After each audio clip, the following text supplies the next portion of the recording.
हाँ जी, नमस्कार भाई सभी को। क्या हाल चाल है? बढ़िया हो सब लोग? बताओ जल्दी से एक बार, फिर क्लास को स्टार्ट करते हैं। चलिए बताइए, सब ठीक ठाक है? हाँ।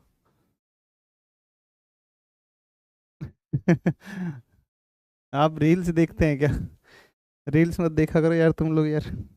रील्स हमारे जैसे लोगों के काम की है, जो आ, कुछ पढ़ाई वढ़ाई नहीं कर रहे हैं और भाई पैसा कमा रहे हैं, उनके लिए ठीक है। हम्म। आप लोग तो तैयारी करने वाले लोग हैं, तो आपको तो पढ़ाई करनी है, रील्स नहीं देखनी है बेटा। रील्स नहीं देखनी है ना।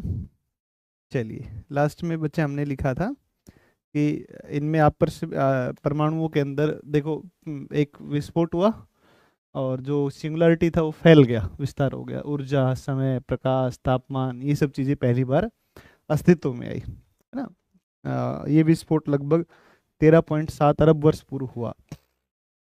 उससे न्यूट्रॉन, प्रोटॉन, इलेक्ट्रॉन और क्वार्क कणों का निर्माण हुआ और उनके संयोजन से पहली बार परमाणु बने।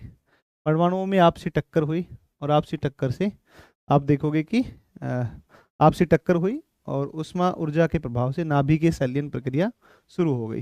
ठीक है ना? हाँ। ना ना ना ना, अरे ऐसा थोड़ी है, ये क्या बात हो गई है?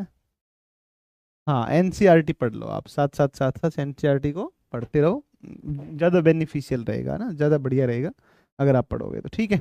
नाभिकीय संलयन प्रक्रिया आरंभ हो गई और इस तरीके से हमारा जो है ब्रह्मांड का विस्तार हुआ, ब्रह्मांड बना, है ना। और अन्य ग्रहों की और तारों की, इन सब की उत्पत्ति हुई। ठीक है ना।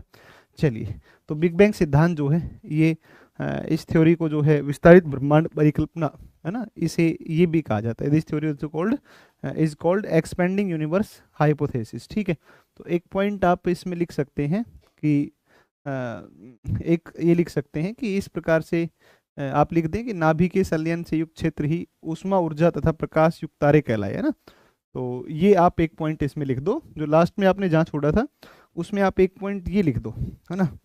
उसमें आप एक पॉइंट ये लिख दो, ये लिख दो आप उसमें एक पॉइंट, उसमें लिख दो कि नाभिकीय संलयन से युक्त क्षेत्र ही, नाभिकीय संलयन से युक्त क्षेत्र ही, नाभिकीय संलयन से युक्त क्षेत्र ही, नाभिकीय संलयन से युक्त क्षेत्र ही, नाभिकीय संलयन से, संलयन से युक्त क्षेत्र ही, युक्त क्षेत्र ही, युक्त क्षेत्र ही, युक्त क्षेत्र ही ऊष्मा ऊर्जा, ऊष्मा ऊर्जा, ऊष्मा ऊर्जा, ठीक है, तथा प्रकाश से युक्त तारे कहलाए, तथा प्रकाश से युक्त, प्रकाश से युक्त, प्रकाश से युक्त तारे कहलाए, तारे कहलाए।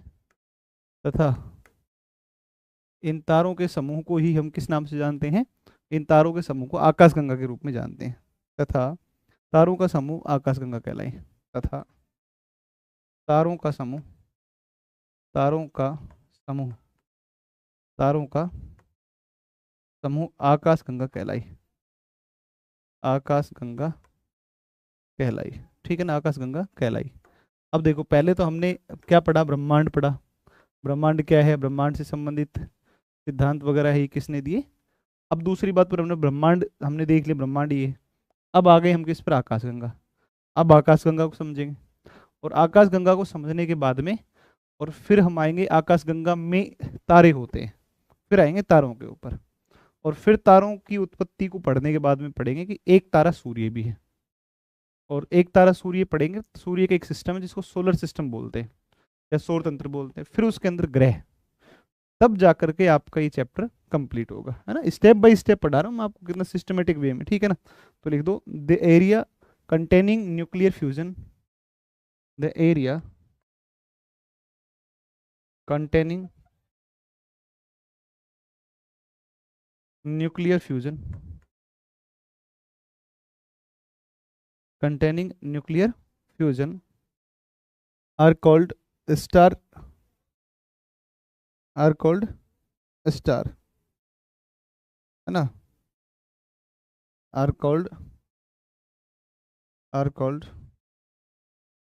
स्टार्स, आर कॉल्ड स्टार्स, ठीक है, आर कॉल्ड स्टार्स, ठीक है ना। And containing containing containing heat energy,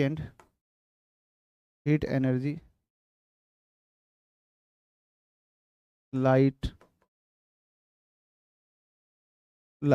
है ना, heat called stars containing heat, अच्छा एंड मत करना, stars containing heat energy, light light and the group of stars, अच्छा यार ये सही नहीं बैठी लाइन, है ना, स्टार्स कंटेनिंग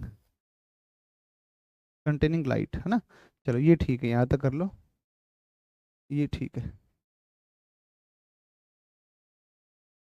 लाइट। चलो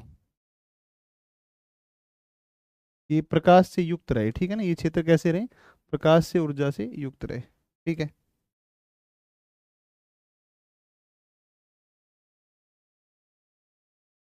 प्रकाश और ऊर्जा से युक्त रहे, light light the group of stars, ऐसे लिखो, the group of these stars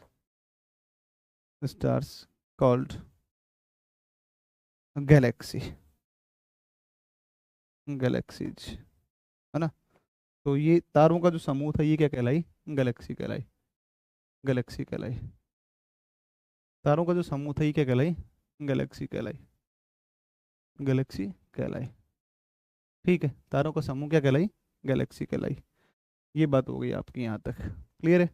अब आगे चलते हैं, अब आगे हम पढ़ते हैं किसके बारे में, अब हम आगे पढ़ते हैं गैलेक्सी के बारे में। अब आप हेडिंग लिखो गैलेक्सीज, है ना, हेडिंग लिखो गैलेक्सीज, गैलेक्सीज, गैलेक्सी, या आकाश गंगा, आकाश गंगा लिखो, आकाश गंगा। आकाश गंगा के बारे में एक बात तो आप समझ गए होंगे, गैलेक्सीज, गैलेक्सी, गैलेक्सी, आकाश गंगा के बारे में एक चीज तो आप समझ गए होंगे बढ़िया तरीके से। एक बात आप सबको क्लियर होगी कि आकाश गंगा क्या है, ग्रुप ऑफ स्टार्स, है ना, group of stars, group of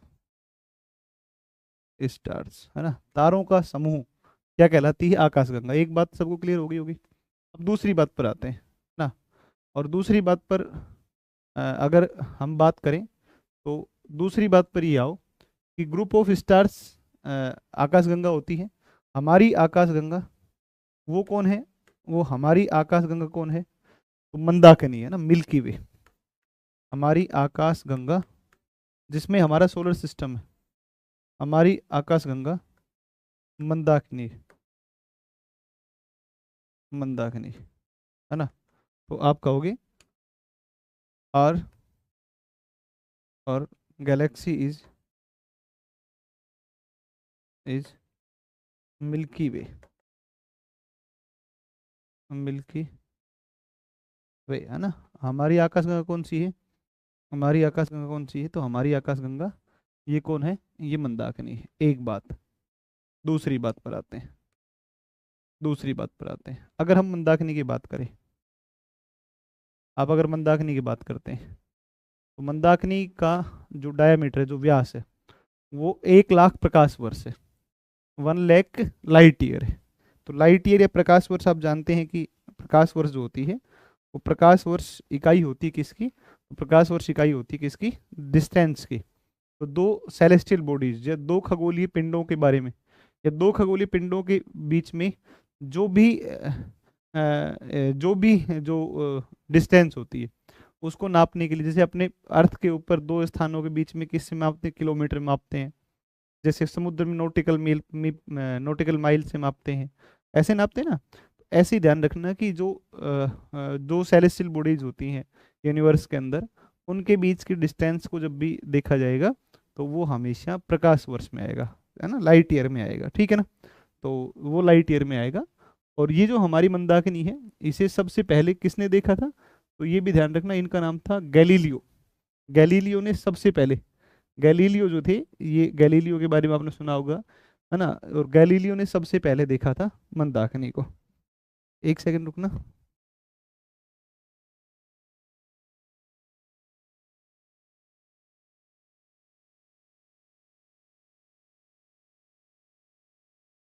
Mandakini है ना, तो मंदाकिनी के बारे में आप क्या कहोगे बेटा, कि सबसे पहले किसने देखा? तो इसे सर्वप्रथम गैलीलियो द्वारा देखा गया। इसे सर्वप्रथम गैलीलियो द्वारा देखा गया। गैलीलियो द्वारा देखा गया।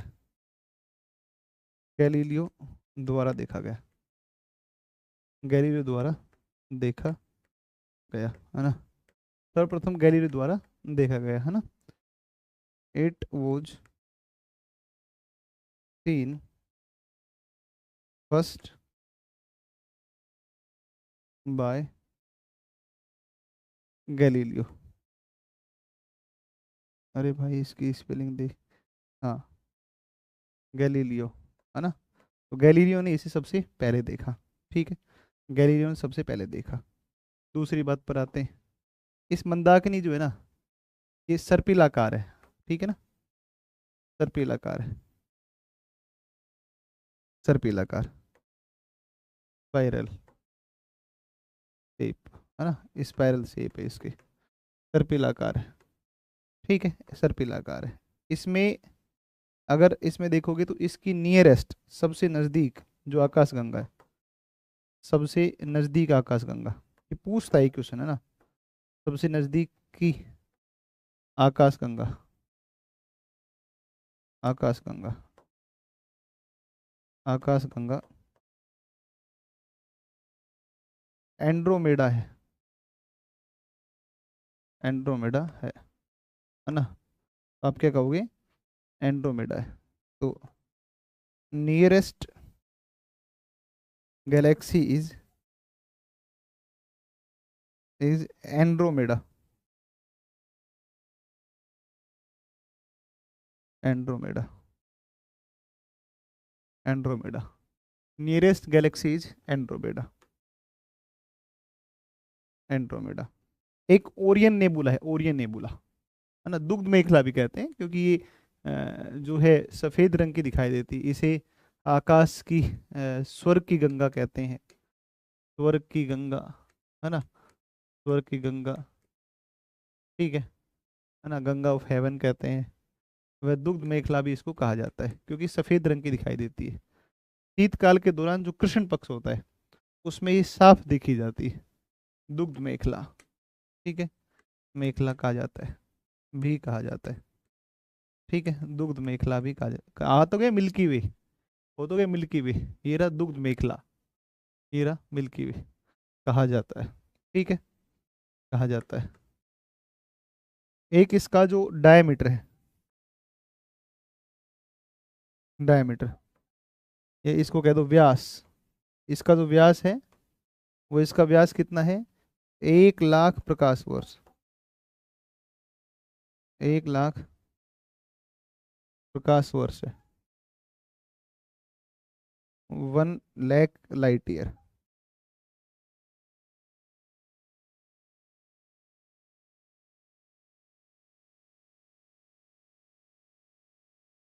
1 लाख लाइट ईयर, 1 लाख प्रकाश वर्ष इसका व्यास है। 1 लाख लाइट ईयर है इसका डायमीटर। ठीक है ना। 1 लाख प्रकाश वर्ष इसका क्या है? तो 1 लाख प्रकाश वर्ष इसका डायमीटर है। ठीक है। और इसमें एक तारों का समूह है, जिसको बोलते हैं ओरियन नेबुला। ये है मंदाकिनी के सबसे ठंडे, है ना, और सबसे चमकीले तारों का समूह है। तो एक है Orion nebula. Orion nebula, Orion nebula है। Orion nebula, Orion, Orion nebula, Orion nebula, Orion nebula, nebula. मंदाकिनी की सबसे शीतल तारों का, सबसे शीतल और चमकीले तारों का समूह है। मंदाकिनी के, मंदाकिनी के सबसे शीतल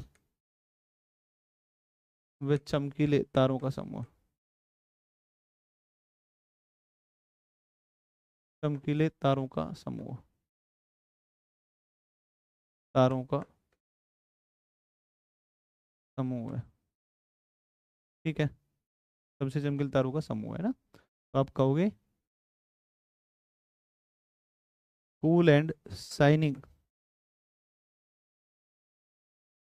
स्टार्स ग्रुप ऑफ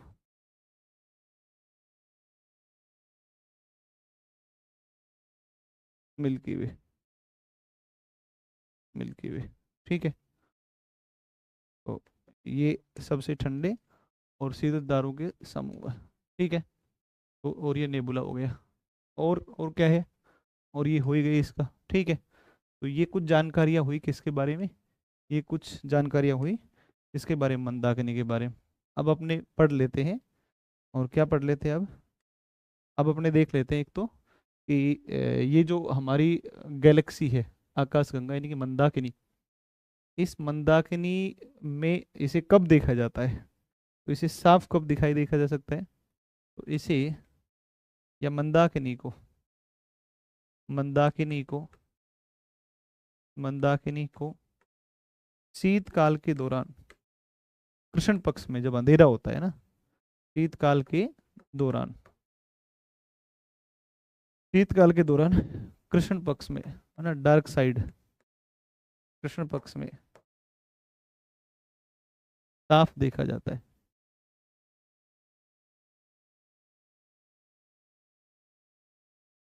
ठीक है, तो इसमें क्या लिखोगे आप, तो इसमें आप कहोगे शीतकाल के दौरान ना, ड्यूरिंग द विंटर सीजन। ठीक है, तो ड्यूरिंग द विंटर सीजन, ठीक है ना, तो लिखोगे मंदाकिनी, मंदाकिनी कह दो या फिर इसको मिल्की वे कह दो, मिल्की वे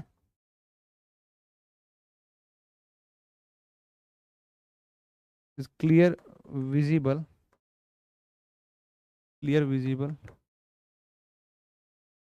during during winter season,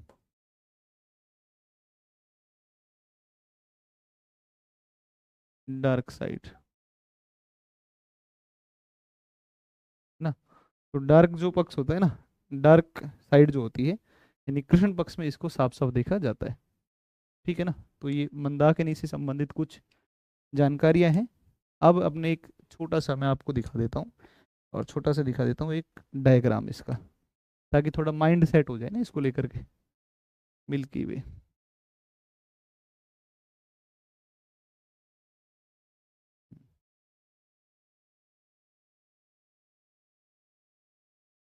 milky वे, ये लो जी, ये आपकी मिल्की वे है, ये मिल्की वे है जी, है ना, मिल्की वे ये है, ये मिल्की वे है। ठीक है, तो ये है, इसमें दो घूर्णनशील भुजाएं आपको दिखेंगी, डार्क साइड ऑफ मिल्की वे, इसको देखो।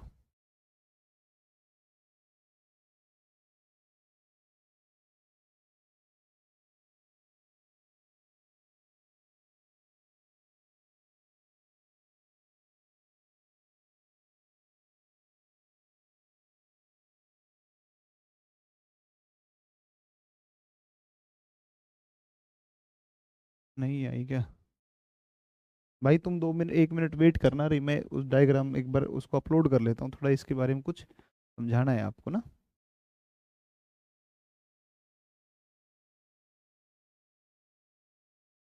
इसके बारे में कुछ समझाना है।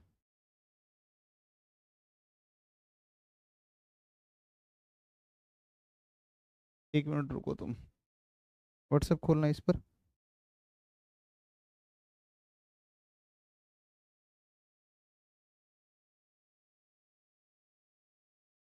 बेटा 1 मिनट रुकना, 2 मिनट है ना, वेट करना एक बार, इसको ले लेते हैं, फिर इसके बाद फॉर्मेशन ऑफ स्टार्स पढ़ेंगे। ठीक है, फॉर्मेशन ऑफ स्टार्स पढ़ेंगे फिर। बहुत इंपॉर्टेंट है फॉर्मेशन ऑफ स्टार्स। इसमें क्वेश्चंस आते हैं ना फॉर्मेशन स्टार में, स्टार में से।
ये देखो, ये यहाँ पर ध्यान दो आप एक बार, ये है हमारे मिल्की वे, ठीक है ना।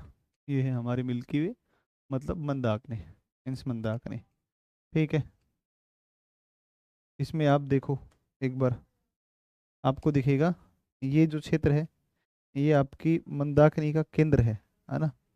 ये केंद्र है, आपको ये केंद्र दिख रहा है। और ये जो केंद्र होता है ना, यहाँ सबसे ज्यादा संकेंद्रण होता है, कंसंट्रेशन। तो maximum concentration of stars are found in the centre of, centre of Milky Way. तो अब इस मिल्की वे ये है, इसमें लगभग लगभग 100 अरब तारे हैं। ये जो आपको चमकीले चमकीले डॉट डॉट डॉट डॉट चमकीले चमकीले दिख रहे हैं ना, dot dot dot dot dot, कितने सारे जो डॉट दिख रहे हैं, ये सारे के सारे स्टार्स हैं। और इन स्टार में एक छोटा सा स्टार है, कितना सा बताया मैंने, छोटा सा मामूली सा स्टार है। और बिल्कुल छोटा सा स्टार है जिसको बोलते हैं सन, है ना। ये सन है, देख लो, अब आप सोच के देखो एक बार, इमेजिनेशन करो एक बार। देखो ये सन, ये रहा, है ना, ये रहा सन, देखो ये यहाँ पर है सन। तो यहाँ पर है तुम्हारा सन, ये लो जी, कर लो बात। अब समझो एक बार, सन हमारे लिए कितनी बड़ी चीज है। भाई सन हमारे लिए कितनी बड़ी चीज है, अब सोचो एक बार, इंसान के लिए सन कितनी बड़ी चीज है। और ये सन ना इतना सा ही पार्ट है, इतना सा हिस्सा है, सूर्य इतना सा ही है, तो ना बराबर सा है। और ये इसकी है, ये इसकी जो है, ये घूर्णनशील भुजाएं हैं, ठीक है ना। इस तरीके से आप देखोगे, इस तरीके से ये घूर्णनशील भुजाएं हैं, इस तरीके से ना। तो इसमें दो घूर्णनशील भुजाएं हैं। तो इसमें एक, एक दो तीन, तीसरी एक भुजा है इसके ऊपर, ये सूर्य है, ठीक है। तो ये है आपका मामला यहाँ तक का मिल्की वे का, ठीक है। और इसका जो केंद्र होता है, उसका, उस केंद्र को किस नाम से जानते हैं, बल्ज के नाम से जानते हैं, ध्यान रखना। इसका जो केंद्र होगा, इसका केंद्र, ये जो सेंटर होगा, इसको क्या बोलेंगे, बल्ज बोलेंगे, बल्ज, ठीक है ना। तो केंद्र होगा, उसको बल्ज बोलेंगे, राइट, इसको बोलेंगे बल्ज। तो ये जो है, ये इसका केंद्र होता है, आकाश गंगा का जो केंद्र होता है, या सर्वाधिक जो है वो मिलता है, संकेंद्रण मिलता है। तो आप कहोगे इसके बारे में, आकाश गंगा के केंद्र का, आकाश गंगा, आकाश गंगा का केंद्रीय भाग होता है, ठीक है ना। आकाश गंगा, आकाश गंगा का केंद्र होता है, केंद्र होता है जहाँ, होता है जहाँ, जहाँ सर्वाधिक, जहाँ सर्वाधिक, जहाँ सर्वाधिक क्या मिलता है, जहाँ सर्वाधिक क्या पाया जाएगा, जहाँ सर्वाधिक तारों का संकेंद्रण मिलता है, तारों का संकेंद्रण मिलता है, संकेंद्रण मिलता है, जहाँ तारों का सर्वाधिक संकेंद्रण मिलता है, सबसे ज्यादा तारों का संकेंद्रण मिलेगा, सर्वाधिक तारों का संकेंद्रण, इसे हम क्या बोलेंगे, तो इसे हम बोलेंगे बल्ज। तो बल्ज क्या है, bulge is the centre of Milky Way, है ना। तो ये सेंटर होगा मिल्की वे का, जहाँ पर क्या मिलेगा, जहाँ सबसे ज्यादा। ब्लैक होल क्या होता है उसको बाद में आएगा, अभी नहीं आएगा ब्लैक होल, सारे कॉन्सेप्ट आएंगे, लेकिन तुम लोग सुन लो इसको, है ना, ठीक है। तुम लोग इसको सुन लो बेटा, इसको ध्यान दे लो एक बार, जो बता रहा हूँ उस पर ध्यान दे लो एक बार, बस उसके बाद में फिर अपने धीरे धीरे सारी चीजें आ जाएंगी, ठीक है।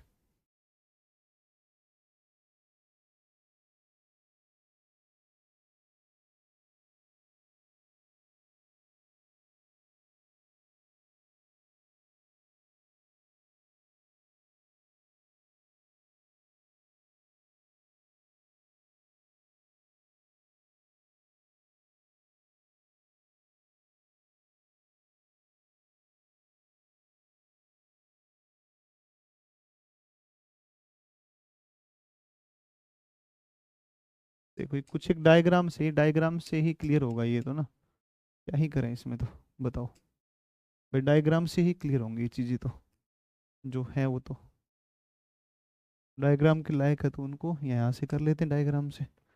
देखो 28,000 million years ago, light years, sorry, क्या निकल रहा है मुंह से, लाइट ईयर्स। ये लो, इस तरीके से आप देखोगे तो इस तरीके से, ये लो जी, ये जो सेंटर है ना, सेंटर, इससे सन जो है, वो सन कितना दूरी पर है, तो सन इसके केंद्र से कितना दूर है, तो सन और इसके बीच की जो दूरी है, डिस्टेंस है, वो है कितनी, तो वो है डिस्टेंस, ये डिस्टेंस है, और ये डिस्टेंस कितनी बेटा, ये है 28,000 लाइट ईयर, है ना, 28,000 प्रकाश वर्ष। लिख लो इसको, ऐसे ही बना लो, एक तरफ बना लो ऐसे गोल गोल, यही बना लो डायग्राम, नहीं ऐसे ही बना लो। यहाँ पर है सन तुम्हारा, ये सन है, ये सन है, ठीक है, ऐसे ही बनाओ। और ये अपनी ऑर्बिट में एक चक्कर लगाती है, ये इसके सूर्य जो है, ये चक्कर लगाता है 230 मिलियन ईयर्स में ना। तो आप कहोगे कि आकाश गंगा का चक्कर, आकाश गंगा का चक्कर, आकाश गंगा का चक्कर, ये है ना, 230 मिलियन ईयर्स, 230 मिलियन साल में ये चक्कर लगाता है। 1 इंच के लिए लड़ाई करते हैं। एक हमारा मिल्की वे है, लड़ाई करने वालों को यह भी भेज देना, हाँ यहाँ भेज दो इनको, 1 इंच क्या, यहाँ भेज दो इनको मिल्की वे में, और इनको पूरा प्लेनेट दिलवा दो जो लड़ाई करते हैं 1 इंच के लिए, और कह दो जाओ घूमो आराम से, चलो जगह ही जगह पड़ी दुनिया भर की है ना, मिल्की वे इतना बड़ा है, मिल्की वे है ये तो एक है, ऐसी ऐसी 100 अरब मिल्की वे हैं, ऐसी ऐसी, ऐसी ऐसी ब्रह्मांड में 100 अरब हैं। समझ में नहीं आ रहा तो क्या करें बताओ इसमें, नहीं आ रहा है तो फिर बंद कर दो क्लास को और आराम से सो जाओ, रजाई उड़ करके, सर्दी का टाइम है तो और बढ़िया काम हो जाएगा, ये तो ध्यान दोगे तो ये समझ में आएगा ना, पढ़ाई है भाई, पढ़ाई समझ में थोड़ी आती है, पढ़ना अगर इतना ही आसान होता तो हर व्यक्ति पढ़ लिख करके इंजीनियर हो जाता, फिर क्यों तुम जैसे या हमारे जैसे क्यों पढ़ाते और तुम्हारे जैसे क्यों तैयारी करते हैं एनडीए की, बताओ, है ना। तो बेटा अगर नहीं आ रहा है तो आराम से सो जाओ, कोई दिक्कत नहीं है, ठीक है ना, ठीक है, आराम से सो जाओ, कोई दिक्कत नहीं है। पढ़ने वाले बच्चे बैठे हैं ना, बच्चा काफ़ी सारे, लिखो इसको, लिखो, ये लिखो डिस्टेंस लिखो, और ये आकाशगंगा का एक चक्कर 230 मिलियन ईयर्स में, ठीक है, इसको लिखो, लिखो,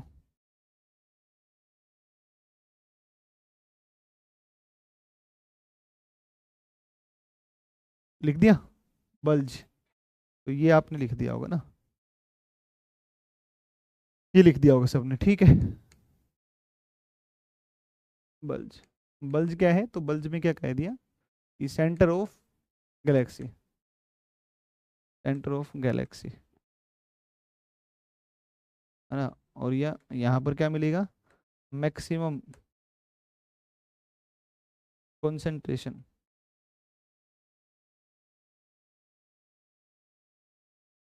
कंसंट्रेशन ऑफ स्टार्स, तारों का सबसे ज्यादा क्या मिलेगा,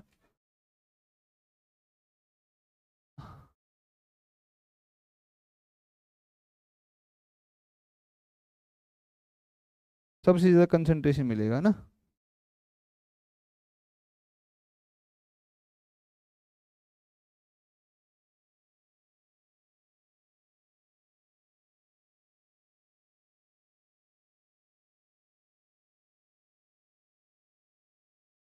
कंसंट्रेशन, लिख दिया, कंसंट्रेशन, एस नहीं आएगा, सी आएगा ना, कंसंट्रेशन, चलो, ये लिख दिया होगा सबने। अब आगे बढ़ते हैं, और अब आगे बढ़ते हैं कि जो स्टार्स है ना, सन है, एक स्टार है, तो सन कैसे बनता है, यानी कि स्टार्स की फॉर्मेशन कैसे होता है। अब आप लिखो फॉर्मेशन ऑफ स्टार्स। आप लिखो formation of stars, formation of stars, या लाइफ साइकिल ऑफ स्टार कर लो, लाइफ साइकिल ऑफ स्टार। तारे का जीवन चक्र क्या होता है, तारे का जीवन चक्र, तारे का जीवन चक्र मतलब तारा कैसे उत्पन्न होता है और किस तरीके से नष्ट होता है। गुड मॉर्निंग, क्या हाल चाल है।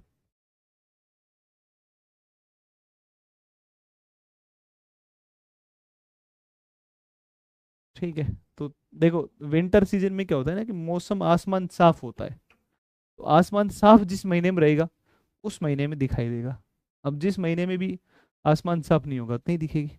ठीक है, तारे का जीवन चक्र, और इसमें जो है ना, इसके जीवन चक्र की हम जब बात करते हैं, तो आपको पता है कि शुरुआत में जब आप देखोगे कि ब्रह्मांड का विस्तार हुआ, तो विस्तार हुआ, तो ब्रह्मांड के विस्तार के समय बच्चे, इसमें है ना, हमारा जो ब्रह्मांड है इसमें बहुत सारी हाइड्रोजन गैस थी, बड़ी मात्रा में हाइड्रोजन गैस थी।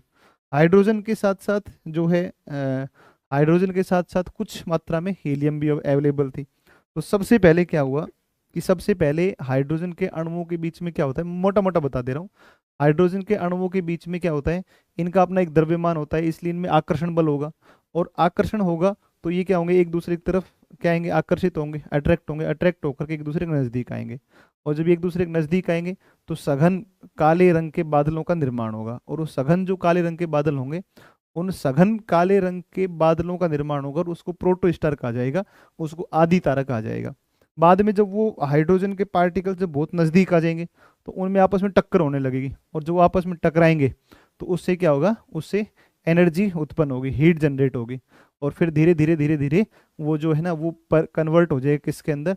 तो जब वो हाइड्रोजन के जो पार्टिकल्स है, जब उसमें न्यूक्लियर फ्यूजन शुरू होगा, नाभिकीय संलयन शुरू होगा, तो नाभिकीय संलयन के परिणाम स्वरूप और ये क्या हो जाएंगे, ये क्या हो जाएंगे, ये आपके तारे का निर्माण आरंभ हो जाएगा। ठीक है ना, तारे का निर्माण हो जाएगा, तारा बन जाएगा, जो बड़ी मात्रा में प्रकाश उत्पन्न करेगा, बड़ी मात्रा में प्रकाश उत्पन्न करेगा। तो तारे का जो जीवन चक्र है, उसको समझते हैं एक बार। पानी दे दो ना, पानी दे दो। तो तारे का जो जीवन चक्र है उसको समझते हैं। तो तारे क्या होते हैं पहले तो, हाँ, उसको नेबुला कहा जाएगा। तो प्रारंभ में जो एक वो बादलों का बादल बनेंगे हाइड्रोजन गैस के, उन बादलों को ही क्या कहा जाएगा, नेबुला कहा जाएगा। ठीक है ना, और यह पहली बार ऐसा तारा बनेगा जिसको आदि तारा कहेंगे, प्रोटो स्टार कहेंगे, लेकिन ये प्रकाश उत्पन्न नहीं करता है। पहला 3 चरण है। एक चरण होता है जिसमें तारा आदि तारा कहलाता है, जब प्रकाश उत्पन्न नहीं करेगा, निर्माण की प्रथम अवस्था में होगा। फिर धीरे धीरे धीरे धीरे, हाँ, फिर धीरे धीरे धीरे धीरे क्या होगा कि वो तारा बन जाएगा दूसरे चरण में। और फिर तीसरा चरण आएगा जो अंतिम चरण होगा। अंतिम चरण में वो रेड जाइंट बनेगा, लाल दानव बनेगा, फिर श्वेत वामन बनेगा, और फिर इसके बाद में वो सुपरनोवा तारा बनेगा, या फिर न्यूट्रॉन तारे का क्या होगा, निर्माण होगा, जिसे पल्सर कहा जाता है। ठीक है ना, तो मैं अभी आपको सारा सिस्टम समझाता हूँ। आप अभी एक बार जो है एक काम करो, आप पहले लिखो, है ना, तारे ऐसे खगोलीय पिंड हैं जो निरंतर, आप लिखो, तारे ऐसे खगोलीय पिंड हैं, तारे ऐसे खगोलीय पिंड हैं, तारे ऐसे खगोलीय पिंड हैं, तारे ऐसे खगोलीय पिंड हैं, ऐसे खगोलीय पिंड हैं जो निरंतर, जो निरंतर, जो निरंतर प्रकाश एवं, प्रकाश एवं ऊष्मा उत्सर्जित करते हैं, ऊष्मा उत्सर्जित करते हैं, ऊष्मा उत्सर्जित करते हैं, प्रकाश एवं ऊष्मा उत्सर्जित करते हैं। ठीक है, ये हाइड्रोजन हीलियम किन से बने होते हैं, ये हाइड्रोजन, ये हाइड्रोजन हीलियम, हाइड्रोजन हीलियम, ये हाइड्रोजन हीलियम धूलकण आदि के बने होते हैं ना, धूलकण धूलकणों के विशाल बादल होते हैं, विशाल बादल होते हैं, बादल होते हैं, विशाल बादल होते हैं, विशाल बादल होते, ठीक है ले आएगा, विशाल बादल होते हैं, ठीक है ना। तो आप एक काम करो, ये लिखो, अंग्रेजी वाले बच्चे लिखो, stars are celestial bodies which continuously generate emit light and energy, ठीक है।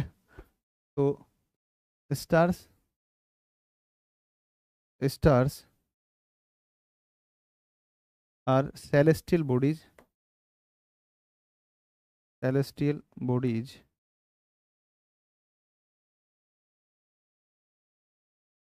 which are generate emit, कह दो emitting होते हैं ना, emit light and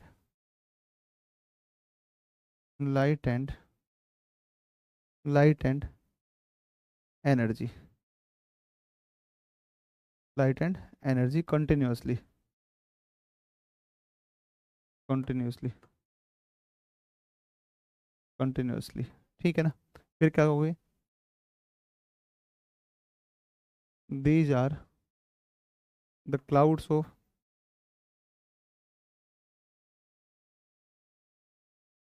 of helium, hydrogen helium,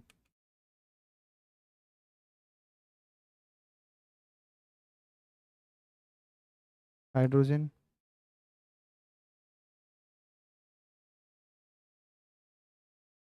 helium and dust, है ना। तो ये हो गए तारे, ठीक है। तो तारों में मुख्य रूप से क्या मिलेगा, एक तो पहली बात तो ये खगोलीय पिंड है, सेलेस्टियल बॉडीज हैं, जो लगातार निरंतर प्रकाश और ऊष्मा को क्या करते हैं, उत्सर्जित करते हैं। इनमें क्या क्या होता है, इनमें हाइड्रोजन होती है, हीलियम होती है, और इसके अंदर धूल के कण और भी अन्य तत्व, लोहा वगैरह, निकल वगैरह, ये सब इसके अंदर पाए जाएंगे, ठीक है। तो ये हो गया आपका सबसे पहले तो। फिर देखो आप, अब दूसरी बात पर आते हैं। और तारों में ये जो प्रकाश आता है, ये किससे आता है, नाभिकीय संलयन से आता है, ठीक है ना।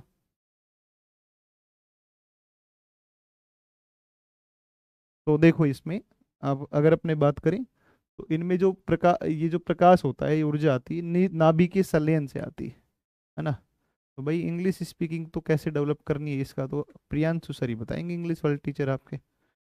भूगोल कैसे डेवलप करना है वो बता सकता हूँ मैं तो, है ना। और इसमें भी क्या करना है, जैसे पढ़ा रहे हो उसको पढ़ते रहना है ना। तो इनमें जो सोर्स है एनर्जी का, तो source of energy, light and energy, light and energy, energy, ये क्या है, source of light and energy क्या है, तो न्यूक्लियर फ्यूजन, नाभिकीय संलयन जो है, नाभिकीय संलयन, ये नाभिकीय संलयन के द्वारा इसमें एनर्जी और लाइट का एमिशन होता है, ठीक है ना। एनर्जी और लाइट एमिशन होता है। चलो जल्दी से फटाफट एक बार इसको लिखो, फिर आगे पढ़ते हैं कि इनके जो फिजिकल कैरेक्टरिस्टिक्स होती है उसके आधार पर इसके कितने प्रकार होते हैं, है ना। तो तारों के प्रकार फिजिकल सिम्टम्स के आधार पर,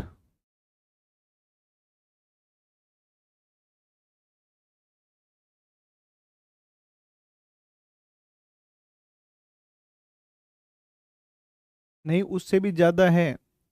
कई स्टार्स ऐसे हैं जो सन से बड़े हैं, उनमें तो सन से भी ज़्यादा एनर्जी होगी, ठीक है, लेकिन वो बहुत दूर है।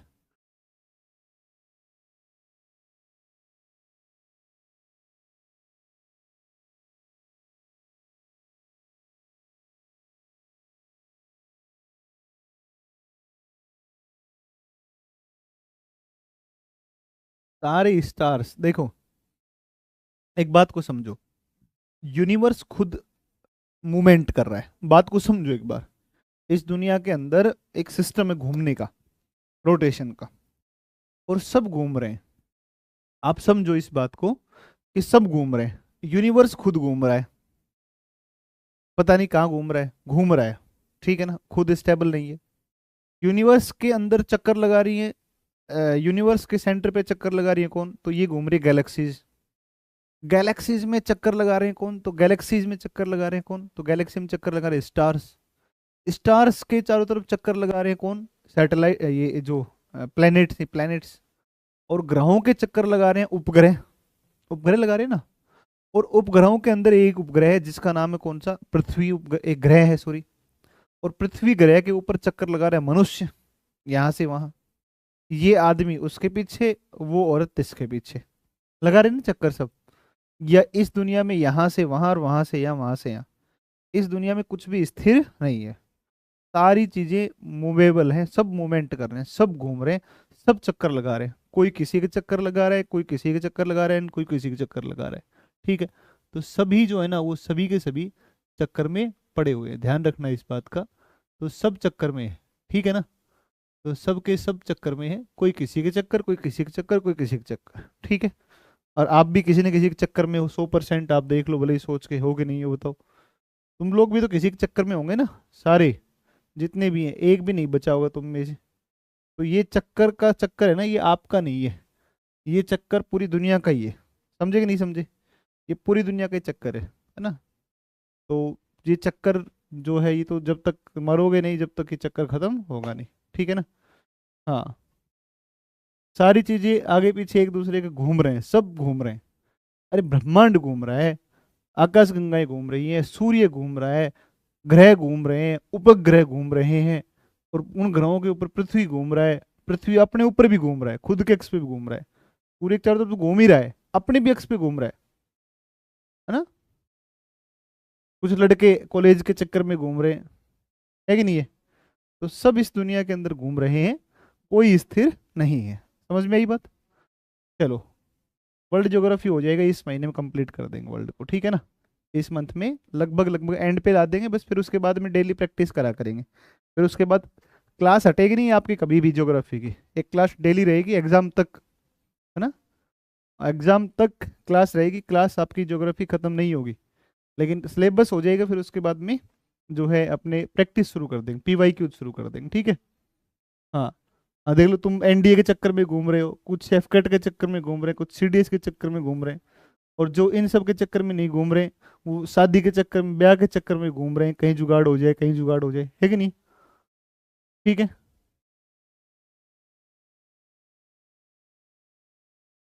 हाँ, तो ये चक्कर पता नहीं कब खत्म होगा, समझ में नहीं आ रही बात। चलो, नहीं होगा खत्म, जब तक पृथ्वी, जब तक यूनिवर्स अस्तित्व में है, तब तक चक्कर खत्म नहीं होगा। अब सुन लो तुम चुपचाप, अब ध्यान दो। Type of stars, type of stars, type of stars, stars के टाइप, तारों के प्रकार, तारों के प्रकार। ये तारों के प्रकार जो होंगे, वो किस आधार पर होंगे, तो वो तारों का जो प्रकार होगा ना, वो तारों का प्रकार होगा। एक तारा होगा जो आपका होता है लाल, तारा होता है लाल। एक होता है जो सफ़ेद होता है ना।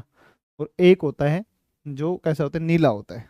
तो एक तो लाल तारे होते हैं, रेड स्टार होते हैं, रेड स्टार होते हैं, लाल तारे होते हैं, लाल तारा। एक होता है कौन सा, वाइट स्टार, श्वेत तारा, है ना, वाइट स्टार, वाइट स्टार होता है। और एक होता है जिसका नाम है नीला तारा, ब्लू स्टार।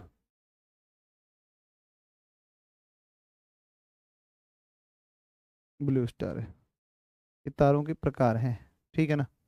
अब सुन लो, लाल तारा कौन सा होगा।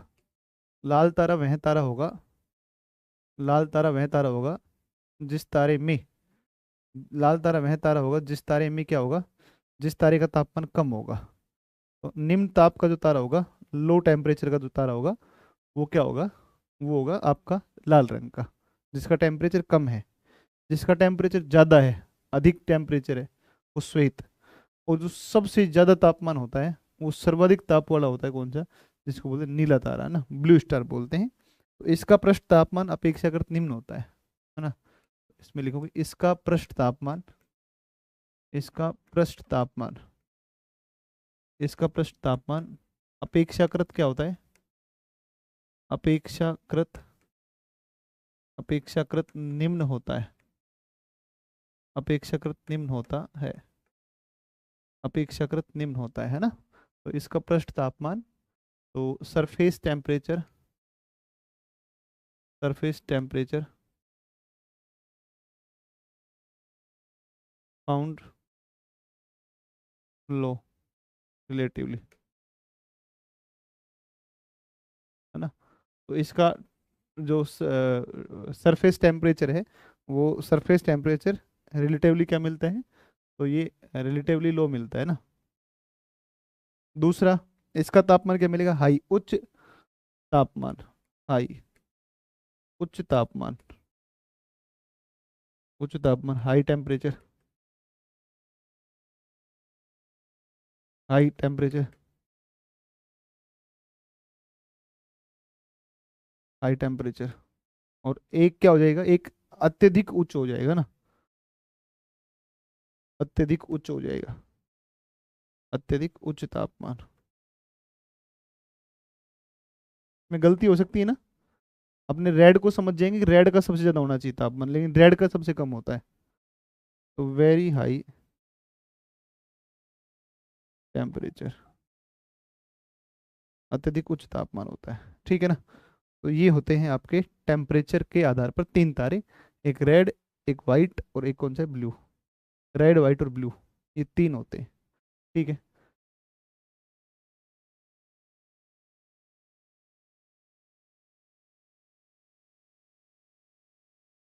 क्या लिख रहे हो तुम लोग,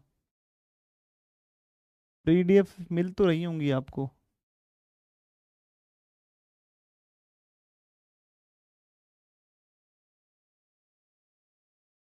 सर आप इतना डरते क्यों हैं मैडम से, तुम्हारे आएगी जब पता चलेगा तुम्हें।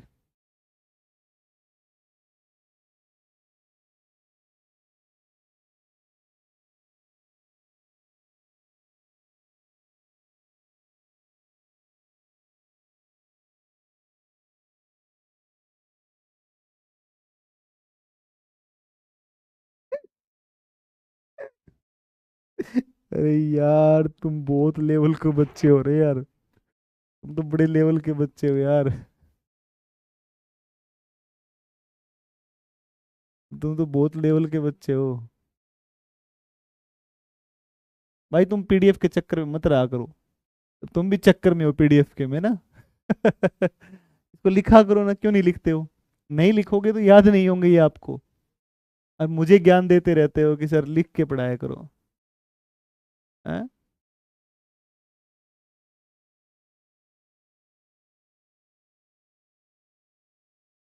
चलिए, सारे पीवाई क्यूज पढ़े हैं अपने एप्लीकेशन के ऊपर, अब सुनो एक बार।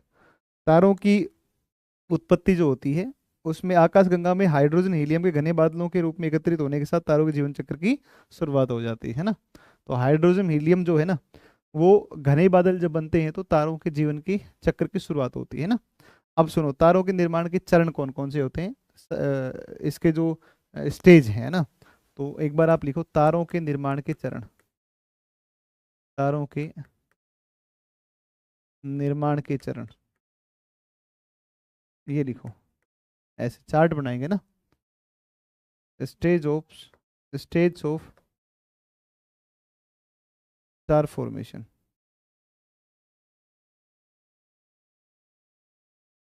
Star formation. तारों के निर्माण की जो स्टेज होती है वो कितनी होती है, तीन। देखो निर्माण हो गया, मतलब कुल इनके जीवन चक्र की ही वो बात कर रहे हैं। सबसे पहला जो चरण होता है इसमें निर्माण होता है किसका, आदि तारे का निर्माण, आदि तारे का निर्माण, आदि तारे का निर्माण होता है, आदि तारे का निर्माण। Formation of, formation of proto star, formation of proto star, formation of proto star. एक हो गया। इसके बाद दूसरा चरण आता है, तारे का निर्माण हो गया ना। अब तारे का निर्माण हो, प्रोटो स्टार से तारे का निर्माण, प्रोटो स्टार से तारे का निर्माण, या आदि तारे से तारे का निर्माण, आदि तारे से तारे का निर्माण, आदि तारे से तारे का निर्माण, है ना। तो formation of star,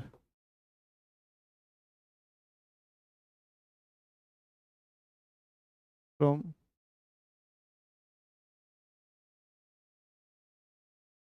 proto star, ठीक है ना, from proto star, right, proto star. फिर तीसरा जो है, तारे का अंतिम चरण, ये तीसरा होगा, तारे का जो अंतिम जीवन है, तारे के जीवन का अंतिम चरण, तारे के जीवन का अंतिम चरण, अंतिम चरण, फाइनल स्टेज इसकी होगी, अंतिम चरण, अंतिम चरण, ठीक है। तो आप कहोगे final stage of life of star, life of star. और जब अंतिम चरण होता है, तो अंतिम चरण में आप देखोगे तो क्या होता है, अंतिम चरण में क्या होता है, अंतिम चरण में तारा तीन स्वरूपों में आपको दिखेगा, ठीक है। कैसे दिखेगा, तो एक तो होगा लाल दानव तारा, लाल दानव तारा, है ना, red gent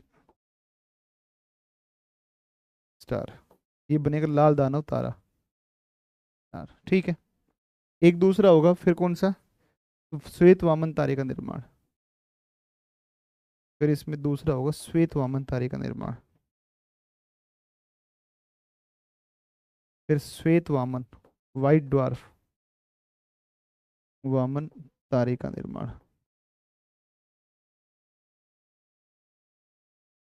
formation of, formation of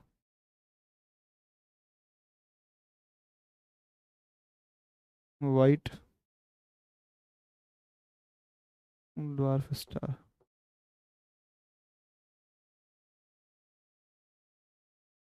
ठीक है। इस श्वेत वामन हो जाएगा, और एक हो जाएगा सुपरनोवा और न्यूट्रॉन तारे का निर्माण सबसे लास्ट में, सबसे फाइनल।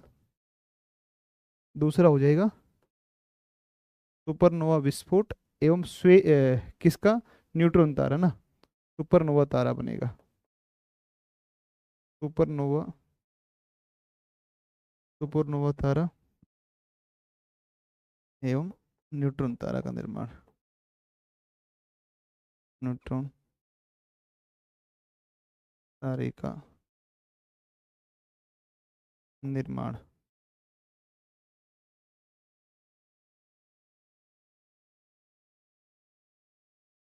ठीक है,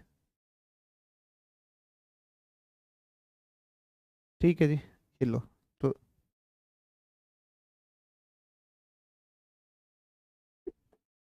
सुपरनोवा स्टार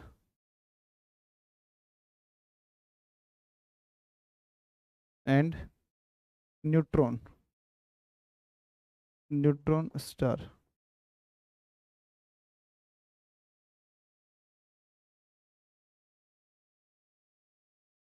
ठीक है ना, ये लो, ये लो जी,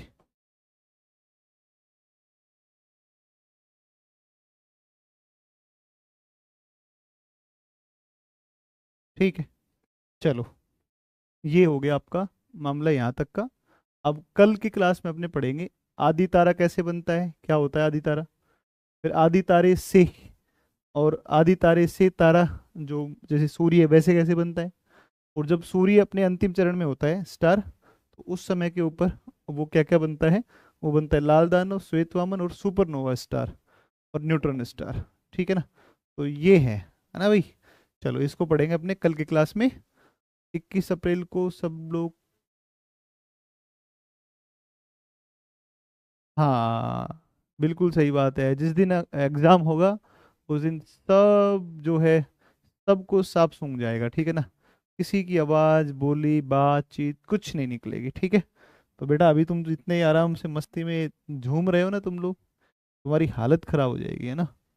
जब तुम्हारे सामने ज्योग्राफी के क्वेश्चंस आएंगे तो पता भी नहीं चलेगा कहाँ से पूछ रहा है ना। पता भी नहीं चलेगा कहाँ से पूछ रहा है, ठीक है ना, ये ध्यान रखना। चलिए थैंक यू सो मच, जय हिंद। आगे कल पढ़ेंगे, कल वहाँ से शुरू करेंगे। कल तारा बन जाएगा, और तारा बनने के बाद में कल इंट्रोडक्शन ऑफ सोलर सिस्टम हो जाएगा, ठीक है। तो सोलर सिस्टम का इंट्रोडक्शन हो जाएगा, ठीक है। एस्ट्रोनॉमी से क्वेश्चंस कम आते, 1 मिनट रुकना, वेट करना प्लीज, 1 मिनट वेट करना, अभी 1 मिनट वेट करना तुम।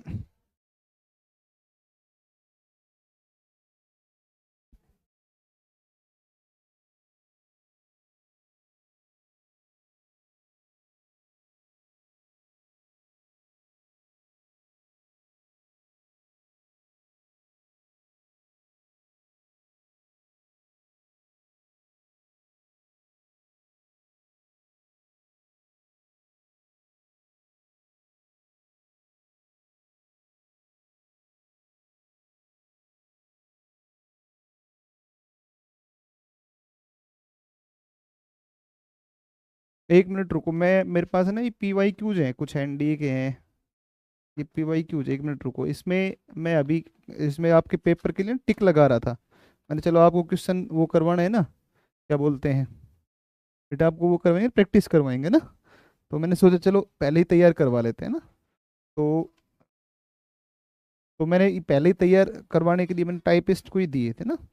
तो मैं सुबह जब टिक लगा रहा था कल, तो उसमें एक क्वेश्चन आया था, ये मैंने कल लगाया था टिक इसमें ना। तो ये कल लगाया था, कल मैंने टिक लगाया था, तो इसमें एक क्वेश्चन था तुम्हारा बेटा, एक क्वेश्चन था,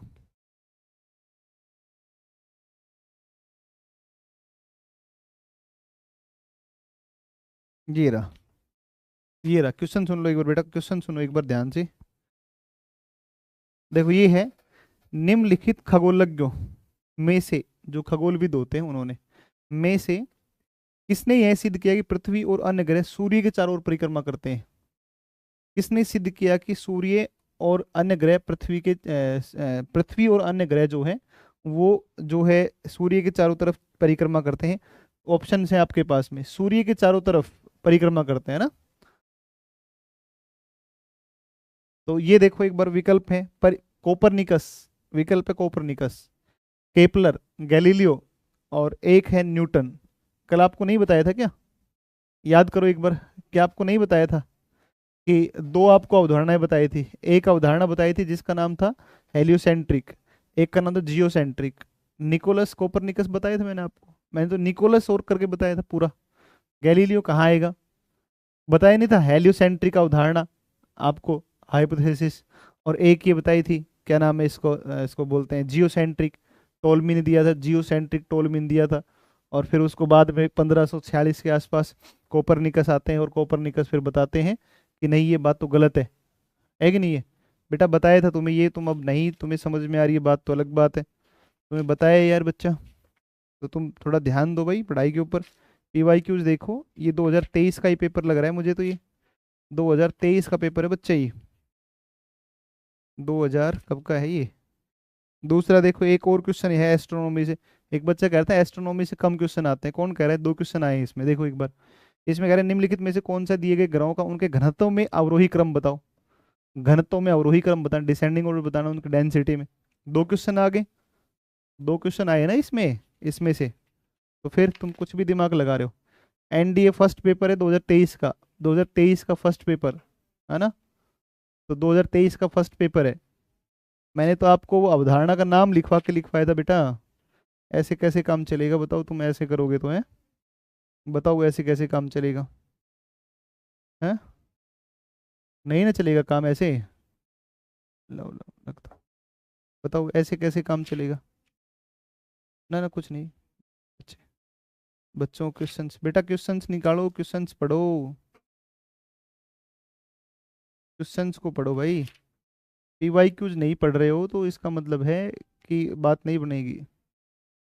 PYQs नहीं पढ़ोगे तो काम नहीं बनेगा आपका। एक देखो, ब्लैक होल 2022 सेकंड पेपर है बेटा, 2022 सेकंड पेपर है, 2022 सेकंड पेपर है। और इसमें पूछा गया है ब्लैक होल क्या ब्लैक होल क्या है ना। देखो जिस तरीके से मैंने मेहनत की है ना, और आप लोग भी खैर मेहनत कर रहे हैं मेरे साथ में, तो बच्चे अगर अगर हम बात करें ना, तो जिस तरीके से मेहनत हुई है उस हिसाब से तो आपका पेपर अच्छा जाना चाहिए, है ना। बाकी आपकी भाग्य की बात है। निम्न में से कौन भारत के राज्यों में प्रमाणित कोयला नीचियों का घटते क्रम में, कोयले के भंडार बताए थे आपको, कोल्ड स्टोरेज बताए थे आपको, या नहीं बताए तो बता देंगे, है ना।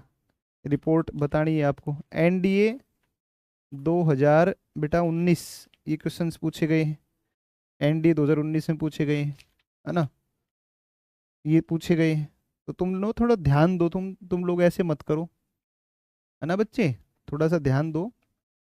PYQs को निकालो, सब PYQs आपके एप्लीकेशन में है ना।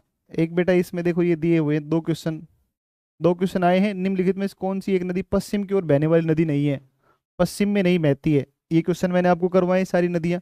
इसमें पेरियार है, पश्चिम में बहती है, भरतपूजा पश्चिम में बहती है, पंबा और ताम्रपर्णी पूर्व में, ताम्रपर्णी दक्षिणतम नदी है। इधर बताया था आपको मन्नार की खाड़ी में गिरती है ताम्रपर्णी, ये क्वेश्चन भी आया हुआ है। एक बच्चे दे रखा है, किस एक नदी को पहले वितस्ता के नाम से जाना जाता है, वितस्ता झेलम, याद करो, दो क्वेश्चन बैक टू बैक नदी के हैं। तो अगर आप PYQs को बेटा उठाओगे तो आपको पता चलेगा कि हमारा मास्टर सही सही मेहनत कर रहा है, ईमानदारी से ना, ईमानदारी से मेहनत। वर्ल्ड ज्योग्राफी से अच्छे प्रश्न है इसमें, है ना। खैर इंडिया भी पढ़ना तो था ही अपने को, है कि नहीं, लेकिन वर्ल्ड से भी अच्छे प्रश्न है इसमें, नहीं। तो मैं आपको ये कह रहा हूँ कि आप जो है ना बच्चे, आप थोड़ा मेहनत करो भाई, ऐसे काम नहीं चलेगा। हम्म, ऐसे काम नहीं चलेगा। तुम तो बातों में लगे हुए थे, तो मैं तो देख रहा था तुम क्या करोगे पता नहीं, समझ में नहीं आ रहा मेरे तो, है। अभी कई चीजें पढ़ाई नहीं है ना अभी, इस वजह से अभी देखो, निम्नलिखित कौन किन नदियों पर Baglihar Dulhasti Salal hydro power project है। बगलीहार दुलस्ती चिनाव नदी पर आपको बताया था, ये आया हुआ क्वेश्चन है, ये क्वेश्चन पूछा हुआ है। मतलब लगभग लगभग पिछले जो PYQs है वो सारे लगभग बन जाएंगे, ठीक है ना। कोई एक आधा छोड़ करके बाकी लगभग लगभग काफी सारे आपके बन जाया करेंगे, ठीक है बच्चा। चलो ठीक है, ठीक है सर, क्लास एंड कर दो, कर दो एंड कर दो, सुनील जी क्लास एंड कर दो।